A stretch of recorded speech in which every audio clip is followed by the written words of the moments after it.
A hungry zombie slowly approaches the car in front of it, but the man sleeping inside is unaware of the impending danger.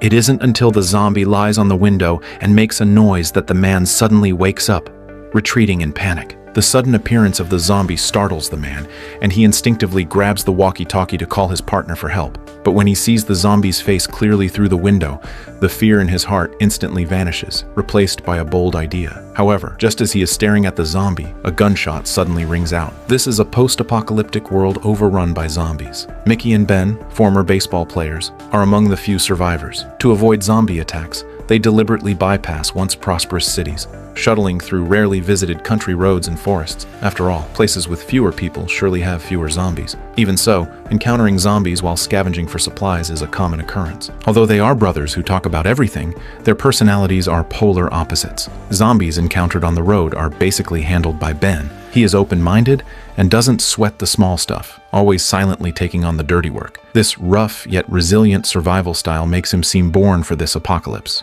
Mickey, on the other hand, cannot stand the drifting days, nor can he accept a life of aimlessness and constant fear. He always thinks about finding a safe camp where he doesn't have to worry about food and water, preferably with a female companion, to live a comfortable and easy life. Since the disaster, Mickey hasn't had contact with the opposite sex, leading to him being very repressed. Whenever he finds intimate apparel while scavenging, he quietly tucks it into his bag. Their only common hobby is probably baseball, which is also the only fun on their survival journey. When bored, they stop to pass the time. Since the places they go are relatively remote, the houses are basically unlooted, so there's no worry about food. Every time they find a house in good condition, Mickey wants to stay for a while, but Ben always disagrees. They usually sleep in trees or in the car because Ben knows a truth. Sharks have survived on Earth for hundreds of millions of years because they keep moving. Although they often quarrel due to disagreements, it doesn't affect their continued team survival. One day, they have a bountiful harvest at a house, finding not only 2 walkie-talkies, but also a drivable car. Mickey can't wait to put batteries in the walkie-talkies, and they test them to find they work. But just then, other people's voices suddenly come through. It seems to be a large survivor group scavenging nearby, apparently with a very safe camp. Most importantly, there is a young girl's voice. Mickey is instantly excited and hurriedly calls them on the radio, hoping they will take them in.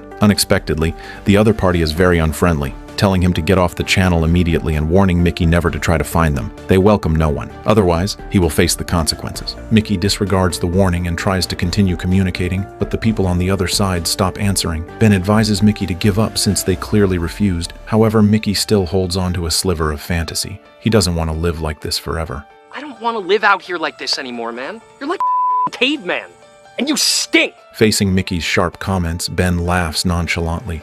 He respects Mickey's choice and stops persuading him to give up the idea of finding them. In the following days, Mickey calls those people on the radio every day, hoping for a response, especially from the girl named Annie. But it's as if they have evaporated. No matter what Mickey says, no one answers. Ben sees through Mickey's intentions. His goal was never the safe zone, but the girl inside it. However, Ben friendly reminds Mickey that girls who survive in a doomsday world are not ordinary girls, and Mickey's personality definitely can't handle them. But Mickey doesn't believe it. He still drives around searching, but the moment he sees a zombie, he hides in the car and lets Ben solve the trouble. After that, Ben goes alone to bathe in the creek, unaware that a zombie has set its sights on Mickey in the car. Fortunately, he has a habit of closing the window when sleeping, or the consequences would be unimaginable. But Mickey, who was scared a second ago, has a bold idea after seeing the zombie's appearance. At the critical moment, the zombie is shot dead by the returning Ben. Seeing the unsatisfied Mickey, Ben grins from ear to ear. Before nightfall, they find another decent house. Seeing the neat and orderly bedroom, Mickey decides to stay there for the night. He forcefully asked for Ben's opinion. Perhaps sensing Mickey's unprecedented determination, Ben finally made an exception this time and compromised. Before going to sleep, Mickey doesn't forget to call Annie on the walkie-talkie again. He thought it would be like usual with no response,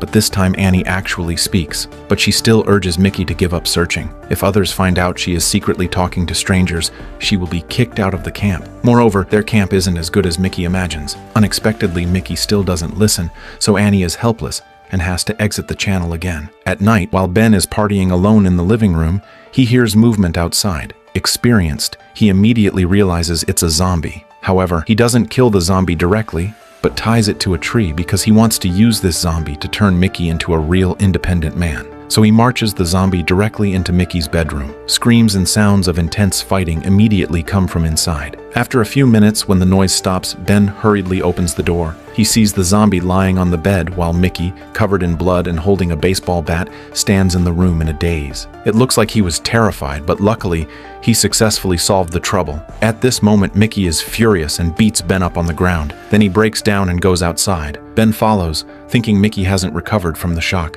but Mickey cares more about what Annie told him last night. Finally, under Ben's comfort, Mickey gradually calms down. In the following days, they return to a simple and quiet life, playing baseball, fishing, and accidentally discovering a large orchard. After eating and drinking their fill, they continue their journey. Unexpectedly, they find a car stopped in the middle of the road. They wanted to empty the gas tank, but Mickey finds the hood is hot, indicating the owner is likely nearby. They look around but see no one. Ben plans to leave immediately after siphoning the gas, but finds the tank empty. He stands up cursing, only to find Mickey held hostage by a man. Ben immediately pulls out his gun for a standoff. The man threatens him to hand over the car keys and put down the gun, or Mickey will suffer. But how could Ben compromise easily? It took them a lot of effort to get their car. He wants to talk to the man, thinking maybe they can be friends. The man says he is desperate because someone is chasing him.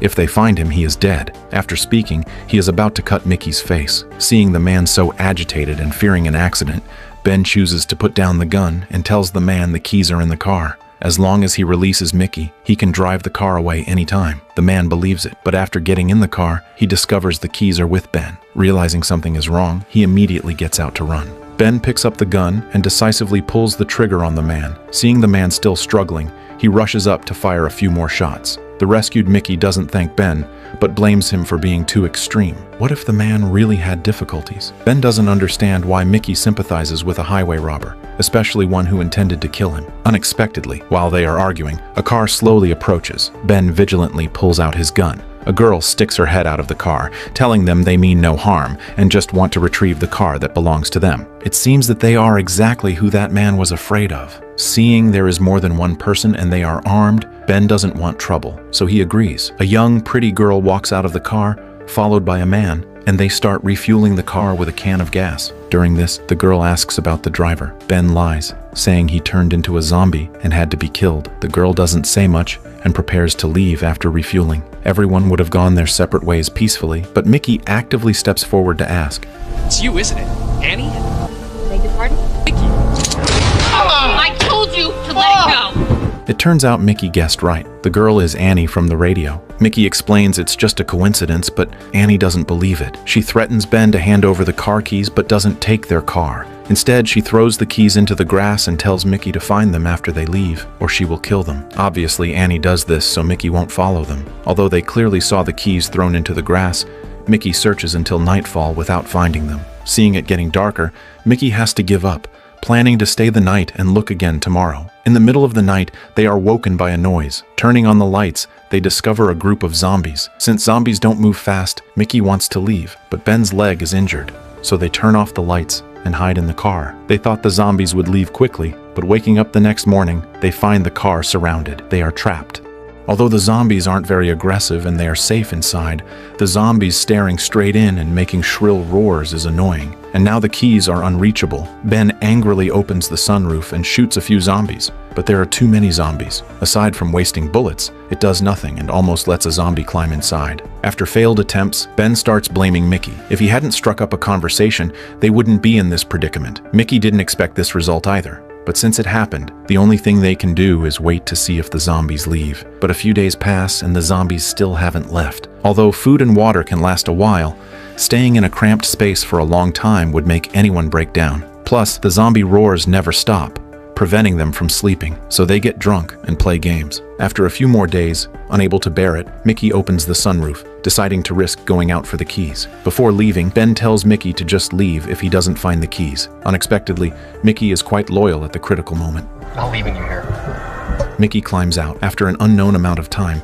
Mickey's cry for help comes from outside. Ben opens the sunroof and Mickey frantically climbs back in. Ben asks if he got the keys, but Mickey says nothing. Unexpectedly, not only did he not get the keys, but he was also bitten by a zombie. Ben is terrified and shouts for Mickey to get out, but seeing that Ben refuses to move, he has no choice but to pull out his handgun in self-defense. At first, Ben can't bring himself to do it, but when he sees Mickey about to turn, he has no choice but to pull the trigger. After painfully finishing off Mickey, Ben persists alone for several more days. He is out of ammo and food, with only one can left, and even recycling water. Realizing waiting is a dead end, Ben decides to escape. Luck is on his side. As he prepares to act, he is surprised to find the zombies outside are gone. Ben seizes the opportunity to open the door, blinding sunlight hitting the car. He limps down the road, quickly attracting a group of zombies. But now he doesn't care. He puts on headphones and keeps moving, because the zombies' speed is nothing to fear. This is the low-budget doomsday movie, The Battery, released in 2012.